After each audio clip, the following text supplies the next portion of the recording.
नमस्कार, स्वागत है आप सभी का जियो सेंट्रिक में। मैं आशुतोष। आज हम जिस टॉपिक पे बात करने जा रहे हैं वह टॉपिक ह्यूमन ज्योग्राफी के एक ब्रांच इकोनॉमिक ज्योग्राफी और एग्रीकल्चर ज्योग्राफी का एक बहुत ही इंपॉर्टेंट टॉपिक है। वैसे तो एकेडमिक पॉइंट ऑफ व्यू से यह टॉपिक ज़रूरी है जिनका सब्जेक्ट ज्योग्राफी है, और अदरवाइज़ अगर हम बात करते हैं कॉम्पिटिटिव एग्जामिनेशंस की तो सिविल सर्विसेज में जो ज्योग्राफी ऑप्शनल लेके तैयारी कर रहे होंगे उनके लिए यह टॉपिक काफ़ी ज़रूरी है। अक्सर इससे संबंधित प्रश्न पूछे जाते हैं, agriculture location model of von Thunen, और जो यूजीसी नेट का प्रिपरेशन कर रहे होंगे उनके लिए भी यह टॉपिक जानना ज़रूरी है, क्योंकि अक्सर इस टॉपिक से संबंधित कुछ ना कुछ क्वेश्चंस पूछे जाते हैं। तो आई थिंक कि इस लेक्चर को पूरा सुनने के बाद आप कोई ऐसा प्रश्न इस टॉपिक से रिलेटेड ना हो जिसका कि आप सही जवाब नहीं दे सकते हैं। तो चलिए देखते हैं क्या है वॉन थ्यूनेन एग्रीकल्चर मॉडल, और रिक्वेस्ट है कि इस वीडियो को पूरा सुने, और क्योंकि कोई भी थियोरी कोई भी मॉडल थोड़ा कॉम्प्लिकेटेड ज़रूर होता है समझना। और मैं आपको बता दूं यह एग्रीकल्चर लोकेशन मॉडल इकोनॉमिक्स के स्टूडेंट्स के लिए भी ज़रूरी है, क्योंकि यह एक जर्मन इकोनॉमिस्ट के द्वारा दी गई एक मॉडल है।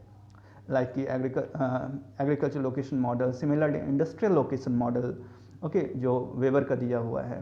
तो इस तरह से जो है इस तरह के मॉडल्स को समझना कुछ कॉम्प्लिकेटेड ज़रूर होता है, लेकिन जब आप उनके मुख्य पहलुओं को समझ जाते हैं, प्रोसेसेस को समझ जाते हैं, एजम्पशंस को समझ जाते हैं, तो वही मॉडल आपके लिए इजी हो जाता है समझना और एक्सप्लेन करना भी। तो चलिए एक एक कर हम बात करेंगे काफ़ी डिस्क्रिप्टिव वे में, और जानेंगे कि क्या है यह कृषि अवस्थिति सिद्धांत या फिर एग्रीकल्चर लोकेशन मॉडल, जो कि 1826 में जर्मन इकोनॉमिस्ट वॉन थ्यूनेन के द्वारा दी गई थी। तो चलिए हम सबसे पहले बात करते हैं यहाँ कुछ इम्पॉर्टेंट फैक्ट्स की, जो कि अक्सर आपके एग्जाम से में पूछे जाते हैं और उन्हें जानना क्योंकि ज़रूरी है। और फिर हम विशेष तौर पर बात करेंगे, व्याख्या करेंगे एग्रीकल्चर लोकेशन मॉडल की। लेकिन इससे रिलेटेड जो मुख्य पहलू हैं, कुछ इम्पॉर्टेंट फैक्ट्स जो हैं, मुख्य बिंदु हैं, उसकी हम जिक्र कर लें।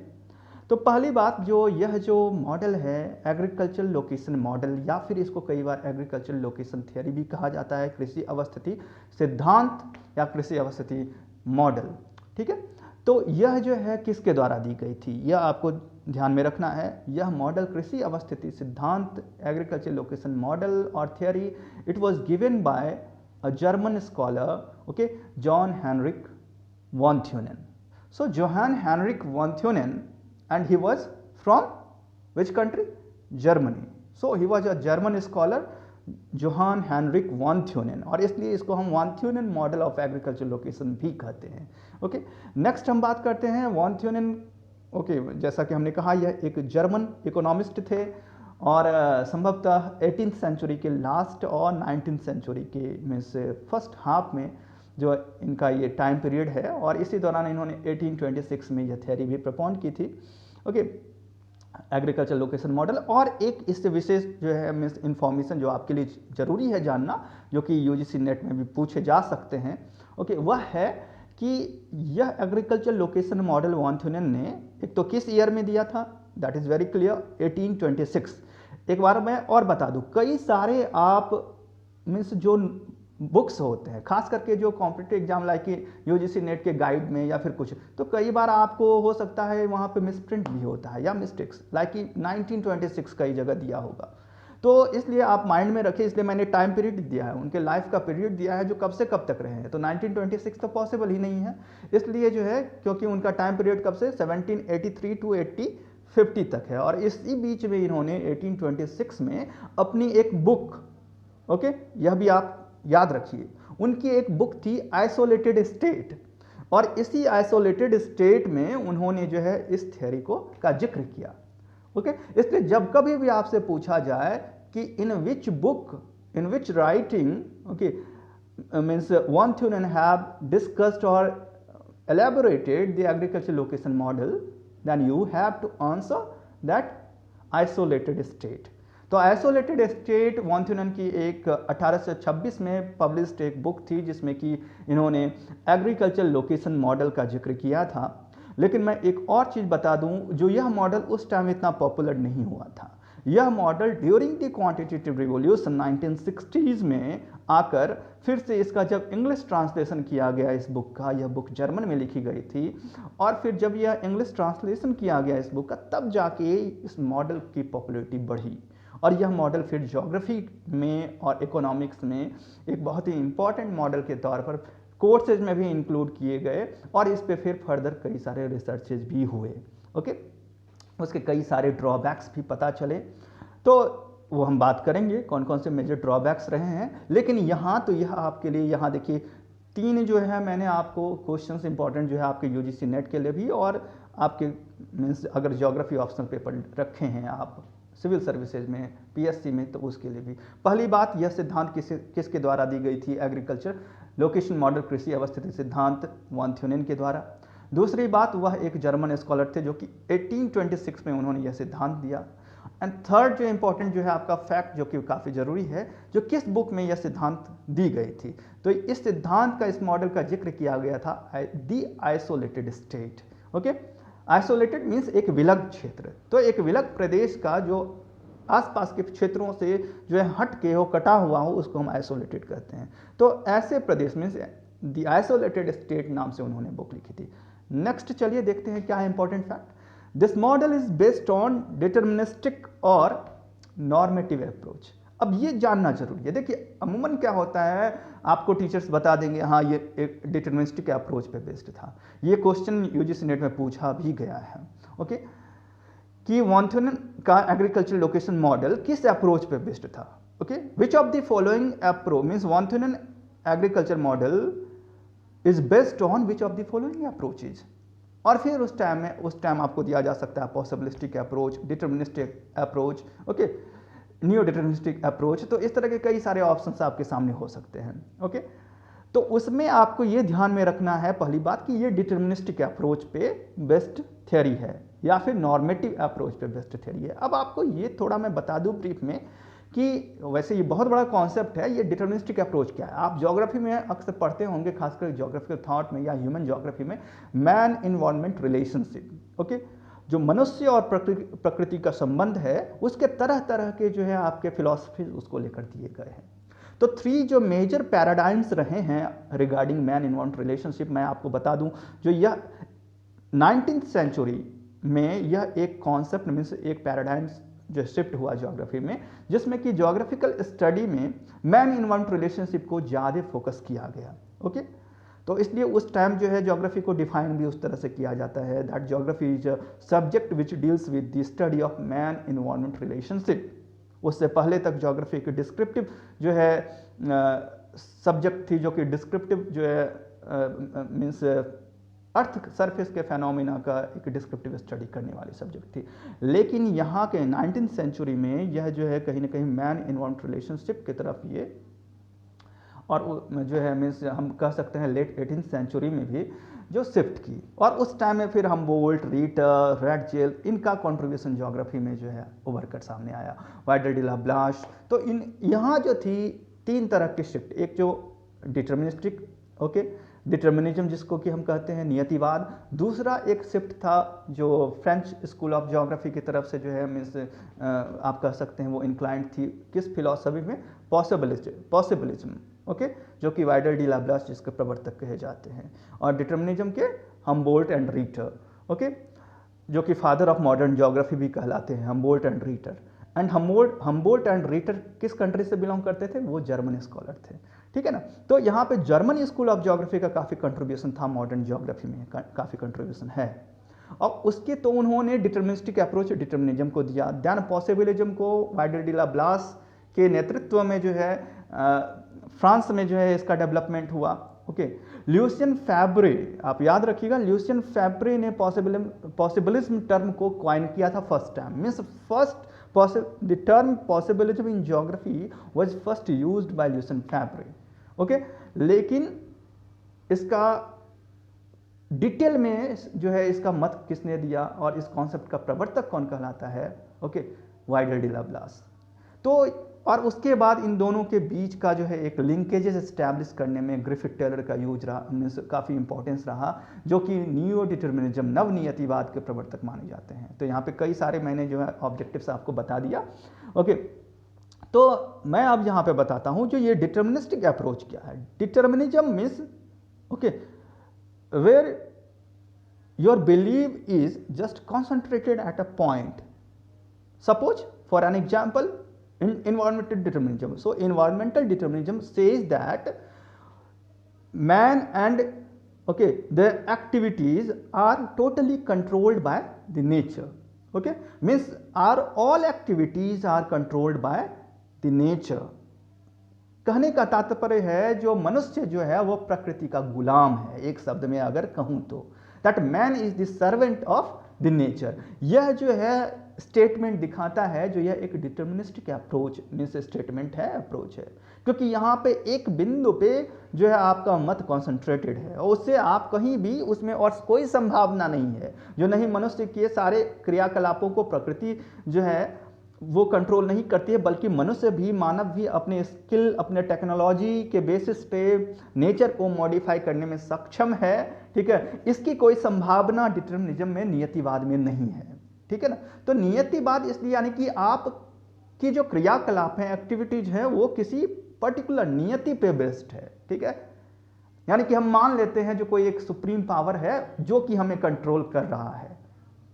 ठीक है ना, इसलिए उसको कहते हैं नियतिवाद। जो नियति जो चाह रहा है वही हो रहा है, यानी कि हम उसमें कुछ नहीं कर सकते। जहां आप यह समझ बैठे कि हम तो कुछ नहीं हैं, जो भी हो रहा है ऊपर वाले के द्वारा हो रहा है, हमारे जीवन में जो भी घट रहा है, मैं अच्छा हूं तो ऊपर वाले के कारण हूं, मैं बुरा हूं तो भी ऊपर वाले के कारण हूं। तो इस तरह की जो सोच होती है, तो आप अगर आप इस मत के रखने वाले हैं तो समझ जाइए आप डिटर्मिनिस्टिक हैं, नियतिवादी सोच के हैं, क्योंकि आप नियति में विश्वास कर रहे हैं। ठीक है ना, तो यही जो है, इसी तरह में जो प्रकृति को नियति मान लिया, जो प्रकृति, कोई लोग होते हैं जो ईश्वर को मानते हैं, जो ईश्वर जो चाह रहा है वही हो रहा है, यह प्रकृति भी ईश्वर की देन है, तो वो हो गए ईश्वरवादी, टेलियोलॉजिस्ट, जो कि आपके कार्ल रिटर थे। ओके, यहाँ एक और आप पॉइंट नोट कर सकते हैं, जो टेलियोलॉजिस्ट जो है टर्म, अगर आपसे एग्जाम में पूछा जाता है which of the following scholars okay belongs to teleologist group of, तो आप कहेंगे जो यानी कि रीटर, कार्ल रीटर और हम्बोल्ट में यही फर्क था। हम्बोल्ट नेचर को सुप्रीम मानते थे, हम्बोल्ट सिस्टमैटिक स्टडी पे जोर देते थे, साइंटिफिक स्टडी में बिलीव रखते थे, लेकिन वही रीटर क्या थे, जिनको कि आर्म चेयर ज्योग्राफर भी कहा गया, क्योंकि वो माना जाता है जो एक जगह बैठ के फिर दूसरों से पूछ के और उन्होंने अपने कृतियों को लिखा। ठीक है, वो बहुत बड़े ट्रैवलर नहीं थे, जस्ट लाइक हम्बोल्ट ट्रैवलर थे। ओके, नेचर में जाते थे, पर्सनल ऑब्जर्वेशन के बेसिस पे वो अपने राइटिंग्स को लिखे हैं। तो ये जस्ट इसके अपोजिट थे रीटर। ओके, थे तो वो भी डिटर्मिनिस्टिक, लेकिन उनका डिटर्मिनिज्म कहाँ था, नेचर से ज़्यादा वो ईश्वर में विश्वास करते थे, इसलिए इसको ईश्वर परक भी कहा जाता है। ठीक है, तो यह जो है आपका, इसलिए जो तब आप वह भी, अगर आप ईश्वर में विश्वास रख रहे हैं तो वह भी एक काइंड का डिटर्मिनिज्म ही है, लेकिन वो है आपका क्या, लाइक टेलियोलॉजिस्ट अप्रोच, टेलियोलॉजिकल अप्रोच, ईश्वरवादी जो है आप हैं। लेकिन जब आप प्रकृति को सुप्रीम मान रहे हैं, जो नहीं, प्रकृति अपने आप में सर्वोपरि है। ठीक है, और वही जो है हर चीज को कंट्रोल करती है, तो इट मीन्स जो है यू आर इन्वायरमेंटल डिटर्मिनिस्टिक। ठीक है, फिर आप जो है कहीं ना कहीं पर्यावरण निश्चयवादी हैं। ठीक है, जहां आप पर्यावरण को जो है नेचर को सुप्रीम मान रहे हैं। ठीक है ना, तो इस प्रकार से देखिए, वही पॉसिबिलिस्टिक क्या कहते हैं, लाइक वाइडर डिलाब्लास ग्रुप का क्या कहना था, जो नहीं, जो ऐसी बात नहीं जो मनुष्य जो है पूर्णतया जो है प्रकृति का गुलाम है, बल्कि प्रकृति मनुष्य का गुलाम है, उसका जस्ट ऊपर कहते हैं। और प्रकृति संभावनाएं, प्रचुर मात्रा में मानव को संभावनाएं जो है वो प्रदान करती है, और इस वजह से यह मनुष्य के विवेक, उनके टेक्नोलॉजिकल एडवांसमेंट और डेवलपमेंट पे डिपेंड करता है, जो वह नेचर को किस तरह से मॉडिफाई करके अपने इकोनॉमिक प्रॉफिट या फिर अपने लिए जो है उसको मॉडिफाई करें, उसका डेवलपमेंट करें। और कई सारे एग्जांपल्स लाइक कि देखिए फॉरेस्ट एरियाज को जो है एक कहीं ना कहीं जो है एक बैरन लैंड में कन्वर्ट कर दिया गई काफ़ी जगह। ठीक है, सिमिलरली हम एग्रीकल्चर लैंड पे जो है हम इंडस्ट्रीज़ को सेटअप कर दिए, तो इस तरह के कई सारे जो है आपके लाइक की जो अब देखिए डिजास्टर मैनेजमेंट का कॉन्सेप्ट, इसमें हम नेचुरल डिजास्टर को कंप्लीटली रोक तो नहीं सकते हैं लेकिन हम कंट्रोल कर सकते हैं, लाइक कि nowadays we are doing in case of कोविड-19, ठीक है। तो इस तरह के जो है एफर्ट्स वो कहीं ना कहीं दिखाता है नहीं, जो मैन कंप्लीटली नेचर का गुलाम नहीं है, बल्कि वो अपने विवेक और जो है टेक्नोलॉजी के बेसिस पे उसके साथ फाइट कर सकता है, उसे कंट्रोल कर सकता है, और इसलिए संभावनाएं हैं। और इसलिए चूंकि वहां पे स्कोप दिख रहा है जो नहीं हम भी कुछ कर सकते हैं, हम पूरी तरह से जो है वहां पे सरेंडर नहीं कर सकते हैं नेचर के सामने, बल्कि हमारे अंदर वो काबिलियत है, क्षमता है, कैपेबिलिटी है जो हम नेचर के साथ हम एक एडजस्टमेंट कर सकते हैं, उसे हम मॉडिफाई कर सकते हैं, ठीक है ना। एक हिली टेरेन को हम प्लेन बना सकते हैं अपने टेक्नोलॉजी के साथ, जो कि गलत है, नहीं होनी चाहिए, ओके। तो इस तरह के जो मॉडिफिकेशन जो है वो पॉसिबिलिस्टिक अप्रोच को दिखाता है, जहां आप संभावना को तलाशते हैं, आप विश्वास रखते हैं नहीं कितना भी एडवर्स कंडीशन क्यों ना हो जाए वहां पे एक पॉसिबिलिटीज तो होनी बनती है, नेचर कुछ ना कुछ तो जो है वहां पॉसिबिलिटीज दिया ही होगा जहां हम जिससे कि हम सर्वाइव कर सके। Like in case of Eskimos, वो कैसे टुंड्रा रीजन में सर्वाइव करते हैं, तो जाहिर सी बात है वहां भी कुछ संभावनाएं तो जरूर होंगी मनुष्य के लिए, और इसलिए जो है वन ग्रुप ऑफ जो है आपका ह्यूमन रेस है जो वहां सर्वाइव कर रही है thousands of years, lakhs of years से, ठीक है ना। तो इसलिए जो सिमिलर डेजर्ट में भी कुछ लोग रह रहे हैं, कुछ जो है आपके स्पेसीज रह रहे हैं, तो इट मीन्स जो है नेचर हर जगह कुछ ना कुछ पॉसिबिलिटीज प्रोवाइड करवाती है, ओके। तो ये तो हो गया। सिमिलरली नियो डिटर्मिनिज्म वो पॉसिबिलिज्म और डिटर्मिनिज्म, नियो डिटर्मिनिज्म के बीच का जो है लिंकेजेस है, जो कि दोनों के बीच का एक पाथ है, जोड़ता है, कनेक्ट करता है, जो नहीं ना तो मनुष्य प्रकृति का गुलाम है, ना ही प्रकृति मानव का गुलाम है, दोनों क्या है एक दूसरे के जो है पूरक हैं और एक दूसरे के सहयोग से ही दोनों आगे बढ़ते हैं, ठीक है। तो खैर ये तीनों तो मैंने एक ब्रीफ में बता दिया क्या है determinism, possibilism and neo determinism. लेकिन बात यहाँ पे आती है जो हम बात कर रहे हैं एग्रीकल्चर लोकेशन मॉडल की, that how agriculture location model means of one thing is considered as deterministic approach और normative approach। तो इसलिए क्योंकि यहाँ पे यह मॉडल जो है assumptions पे बेस्ड है, आगे हम बात करेंगे, जो ये पूरी तरह से यह मॉडल कहीं ना कहीं वॉन ने लिमिट कर दिया है, जो अगर ऐसा हुआ तब जाके यह सिद्धांत जो है कहीं ना कहीं फिट बैठता है, ठीक है।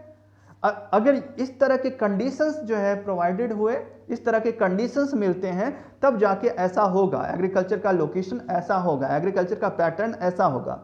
तो कंडीशन बेस्ड है, उसमें आप या मैं कोई छेड़छाड़ नहीं कर सकते। हाँ, बाद में आलोचना की गई उन्हीं बेसिस पे, लेकिन जो जब वॉन ने ये मॉडल दिया था तो it was based on certain assumptions, okay. और जब हम एजम्पशंस पे, कल्पनाओं पे आधारित हमारी सिद्धांत हो जाती है या हमारी जो है कुछ भी जो है काम होते हैं, तो इट मीन्स जो है वो फिर फर्दर जो है उसमें कोई स्कोप प्रोवाइड नहीं, यानी कि संभावनाएं कहीं ना कहीं उसमें लिमिटेड हो जाती है, उसमें अन्य संभावनाएं नहीं रहती है एक्सेप्ट दोज एजम्पशंस। और इसलिए यह क्या है, जो चूंकि उन सर्टेन एजम्पशंस पे ही को ही माइंड में रखते हुए आपको इस मॉडल को समझना है, और इसलिए यह क्या है, डिटर्मिनिस्टिक है, नियतिवादी है यह सिद्धांत। क्योंकि एक नियति जो कि वॉन ने जो है जिस नियति के साथ इस सिद्धांत को, एक पर्टिकुलर नियति के साथ इस सिद्धांत को दिया, ओके, जो इन एजम्पशंस पे ही ये कंडीशंस जो है, ये कंडीशंस प्रोवाइडेड होंगे तब जाके ऐसा होगा। तो इस वजह से जो भी थियरीज आपके सर्टेन एजम्पशंस पे बेस्ड हो, इट मीन्स वो कहीं ना कहीं उसमें पॉसिबिलिटीज जो है वो नहीं बचता है, संभावनाएं नहीं बचती हैं जो उसमें और हम कुछ ऐड करके अपनी तरफ से उसको फिर दें, ठीक है। इसलिए वो एक डिटर्मिनिस्टिक जो है आपका थियरी हो जाता है। और इसी तरह से वॉन का एग्रीकल्चर लोकेशन मॉडल भी एक डिटर्मिनिस्टिक अप्रोच, ओके, के तहत इसे माना जाता है। नेक्स्ट हम बात करते हैं इंपॉर्टेंट फैक्ट्स की। This is a concentric zone model of agriculture land use consists of 6 concentric agro zones. इसकी हम डिटेल में व्याख्या करेंगे, लेकिन फिलहाल आप जान जाइए इस मॉडल में यह एक कॉन्सेंट्रिक संकेंद्रीय जो है आपकी मॉडल सिद्धांत इसको कहा जाता है, क्योंकि इसमें माना गया है कि यह एक केंद्र में, एक आइसोलेटेड स्टेट जो है का केंद्र जो है वो मार्केट है, उसके इर्द गिर्द 6 जो है आपका सर्कुलर पैटर्न में, ठीक है ना, रिंग पैटर्न में 6 जो है आपके क्या है, एग्रीकल्चर जोन्स हैं। मतलब कि एग्रीकल्चर लैंड यूज के 6 डिफरेंट जोन्स हैं जिसमें अलग अलग तरह के एग्रीकल्चर प्रैक्टिसेस किए जाते हैं इकोनॉमिक बेनिफिट्स के पॉइंट ऑफ व्यू से, इकोनॉमिक रेंट के पर्पस से, ठीक है ना। तो इसलिए जो है कितने जोन याद रखना, जो मीन्स वॉन-थ्योनन के एग्रीकल्चर लोकेशन मॉडल में अगर पूछे जाते हैं जो कितने जोन्स हैं कॉन्सेंट्रिक जोन्स, ठीक है, तो you have to remember it that 6 concentric zones are there in von Thunen's agriculture location model. Okay, कितने? 6। डिटेल में हम बात करेंगे ये 6 कौन कौन से हैं, लेकिन फिलहाल तो आप इसको माइंड में रखिए। जो 6 एग्रीकल्चर लोकेशन जो है जोन्स इस थ्योरी में डिस्कस किया गया है वॉन-थ्योनन के द्वारा, ठीक है। और ये 6 जोन जो है एक सिटी के चारों तरफ फैले हुए हैं, ठीक है। नेक्स्ट जो है आपका location of agriculture practices based on maximising profit और इकोनॉमिक रेंट। अब यहाँ यह जो कल्पना है इकोनॉमिक रेंट, चूंकि एग्रीकल्चर लोकेशन मॉडल वॉन-थ्योनन का इकोनॉमिक रेंट पे बेस्ड है, यानी कि एग्रीकल्चरल लैंड यूज जो है यह निर्भर करता है इकोनॉमिक रेंट पर। इकोनॉमिक रेंट का मतलब आप क्या समझ रहे हैं? यह जस्ट लाइक आपके रूम रेंट की तरह नहीं है। इकोनॉमिक रेंट का मतलब है प्रॉफिट, ठीक है ना। मतलब कि जो आप कोई प्रोडक्ट अगर अपने यहाँ मीन्स अपने गांव में आप कोई एग्रीकल्चर प्रोडक्ट जो प्रोड्यूस कर रहे हैं, लाइक कि कोई फूड ग्रेन ही या फिर मिल्क है, वेजिटेबल है, तो उसको जब आप मार्केट में जाके बेचेंगे, मार्केट की जो सेलिंग प्राइस है उस पर, तो उसमें आपको कितना प्रॉफिट, नेट प्रॉफिट आपका कितना हो रहा है, यानी कि बचत कितना हो रहा है। और बचत कैसे आप कैलकुलेट करते हैं? जो सेलिंग प्राइस जो है, जो मार्केट प्राइस है, वो माइनस करते हैं मार्केट प्राइस और सेलिंग प्राइस माइनस जो आपका प्रोडक्शन कॉस्ट है, यानी कि जो आपका सपोज कि मिल्क के प्रोडक्शन में जो आपका खर्च हुआ है, ठीक है, या फूड ग्रेन्स के प्रोडक्शन में जो आपका कुल लागत हुआ है, उसमें जो है आपका फर्टिलाइजर्स में कितना इन्वेस्टमेंट हुआ है, सीड्स में कितना इन्वेस्टमेंट हुआ है, लेबर पे कितना इन्वेस्टमेंट हुआ है, ठीक है ना। तो इस तरह के जो इरिगेशन में कितना इन्वेस्टमेंट हुआ है, तो ये सारे इन्वेस्टमेंट्स को ऐड करके आप कुल मान लीजिए आपने 100 जो है क्विंटल फूड ग्रेन जो है प्रोड्यूस किया, और 100 क्विंटल में आपको कितना लागत पड़ा आप तो कैलकुलेट कर सकते हैं। वॉन-थ्योनन क्या थे? एक उनका अकाउंटेंसी जो है मीन्स अकाउंटेंट माइंड के थे वो, ठीक है ना। तो इसमें इसलिए जो है वो काफ़ी काउंट करते रहते थे, और वो खुद भी एग्रीकल्चर प्रैक्टिशनर थे। ओके, तो इसलिए जो कुछ वो प्रैक्टिस करते थे उसका बहुत तगड़ा वो लेखा जोखा करते थे, ठीक है। तो उनके पास ये अकाउंटेबिलिटी की जो है वो अच्छी कैपेबिलिटी थी, और इस वजह से जो है वो इस मॉडल को देने में सक्षम रहे। तो कहने का मतलब है आपका जो प्रोड्यूस्ड है मिल्क प्रोडक्शन हो या फूड ग्रेन प्रोडक्शन हो, उसमें टोटल इस तरह से आप देखते हैं जो टोटल आपका एक्सपेंडिचर कितना हो रहा है प्रोडक्शन पे, ठीक है। तो वो और प्लस उसमें और आप क्या मार्केट तक पहुंचने, ऐसा तो नहीं खेत से डायरेक्ट जो है आपका जो है सामान फूड ग्रेन्स मार्केट तक पहुंच जाए, यहाँ आपने जो है मिल्क प्रोड्यूस किया वो डायरेक्ट जो है मार्केट तक पहुंच जाए, ऐसा तो नहीं है। तो वहां तक पहुंचाने में आपको क्या लगेगा?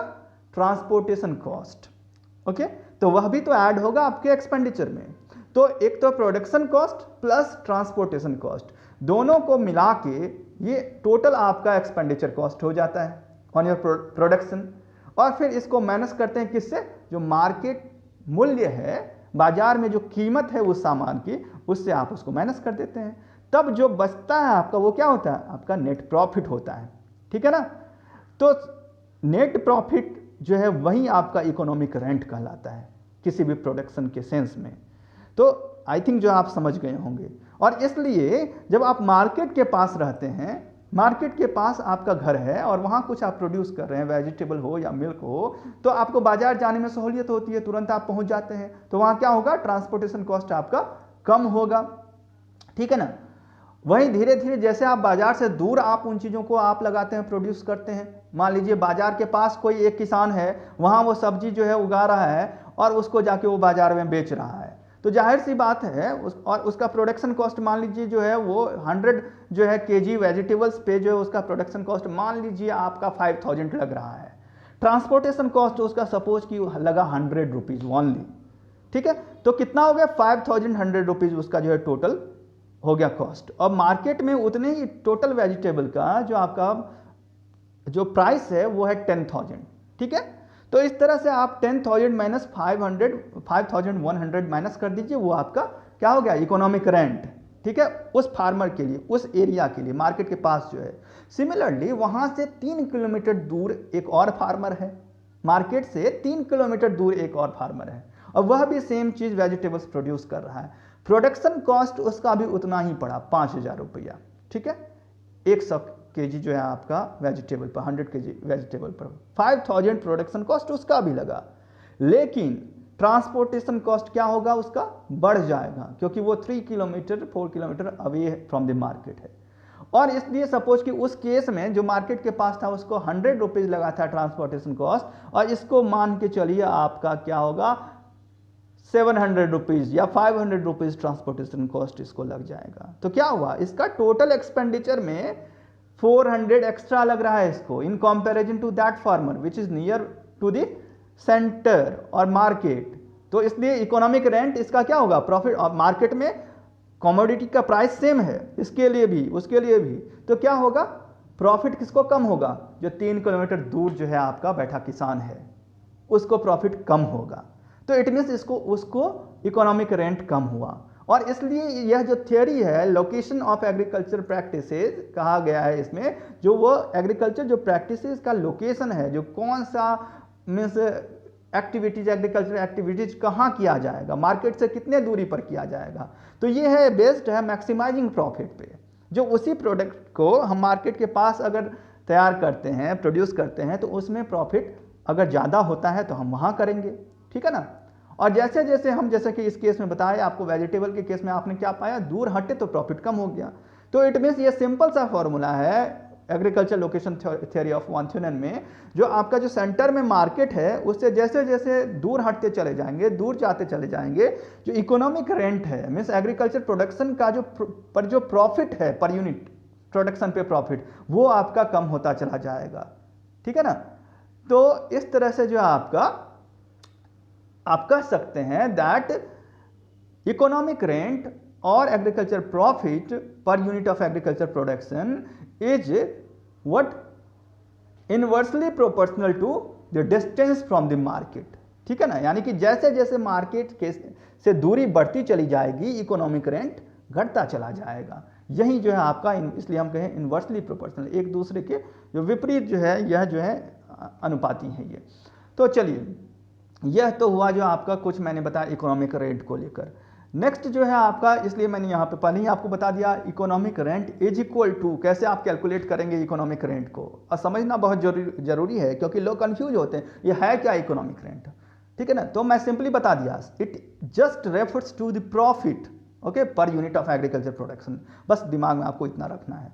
तो economic rent is equal to selling price minus production cost plus transportation cost, इसको आप दिमाग में रखिए, ठीक है। तो ये है आपका इकोनॉमिक रेंट। अब चलिए नेक्स्ट जो आपका और जो है कुछ इंपॉर्टेंट जो है फैक्ट जो है मैंने बताया, इसके बाद जो है एक बात जो सामने जो दिमाग में आती है, जो क्या है ये एग्रीकल्चर लोकेशन मॉडल जो है आपका, ये आखिर है क्या, ओके। तो यहां जो मैं आपको बता दूं एक सेंटेंस में, व्हाट द मॉडल सेज, यह मॉडल क्या कहता है, ठीक है। तो यह मॉडल कहता है जो as we go away from the central place, जैसा कि मैंने कहा, जो एक आइसोलेटेड स्टेट है और उसके केंद्र में जो है एकदम एक सर्कुलर आइसोलेटेड स्टेट आप मान लीजिए, एक सर्कल ड्रॉ कर लीजिए, उसको एक अलग विलग प्रदेश मान लीजिए, और उसके केंद्र में न्यूक्लियस जो है वहाँ जो है आप एक सिटी मान लीजिए, ओके। और उसके बाद क्या कहती है ये मॉडल, यानी कि मॉडल कहती है एक आइसोलेटेड स्टेट है, उसके केंद्र में एक मार्केट है या सिटी है या अर्बन एरिया है, एकमात्र अर्बन एरिया है उस सेंटर में, ठीक है। और फिर जैसे जैसे उससे हम दूर हटते जाते हैं इकोनॉमिक रेंट घटता चला जाता है, और इसलिए उसी के आधार पर जो है जो मार्केट में जो जिस एग्रीकल्चर प्रोडक्ट्स का डिमांड है वही प्रोडक्ट्स जो है चारों ओर उसके इर्द गिर्द जो है किसान उगाते हैं, प्रैक्टिस करते हैं, ताकि उनको मैक्सिमम प्रॉफिट मिल सके, ठीक है। तो ये जो है आपका as we go away from this central place और urban centre of market, okay, in an isolated physically uniform state, मतलब कि वान थ्यूनेन ने यहाँ एक कल्पना किया है एक विलग प्रदेश का, एक अलग थलग प्रदेश का, जो कि किसी और प्रदेश से कनेक्टेड नहीं है किसी भी means of transportation and communication से, ठीक है। और उसका नेचर क्या है, वो फिजिकली यूनिफॉर्म माना गया है, यानी कि उसमें जो है समतल भूमि है, कहीं ऊबड़ खाबड़ मीन्स कहीं ऐसा नहीं है जो प्लेट्यू है तो कहीं हिल है तो कहीं, वो एक जैसा यूनिफॉर्म लैंड है वहाँ का। वहाँ की क्लाइमेटिक कंडीशन भी एक जैसी है, ठीक है। उस प्रदेश की क्लाइमेटिक कंडीशन एक जैसे समान है, यानी कि कोई असमानता उस प्रदेश में नहीं है। सॉइल एक जैसा है, ओके। मतलब कि इस तरह से हम बात करें, सॉइल एक जैसा है, टेम्परेचर एक जैसा होता है, रेनफॉल एक जैसा होता है, जो कि ऐसा परिदृश्य जो है मिलना संभव नहीं है रियल लाइफ में। आप कोई भी ऐसा प्रदेश नहीं है जहाँ पे मतलब कि हर उसके रीजन में, ठीक है, एक जैसा हर कंडीशन हो, ठीक है। लेकिन उन्होंने फिर भी कल्पना की और इसलिए कहा यह डिटर्मिनिस्टिक अप्रोच है। तो कहा गया इस तरह से that as we go away from the central place in an isolated physically uniform state और रीजन, ठीक है ना, स्टेट कह रहे हैं तो उसी के साथ रीजन भी, या तो स्टेट नहीं तो उसी को हम रीजन कहते हैं किसी प्रदेश में।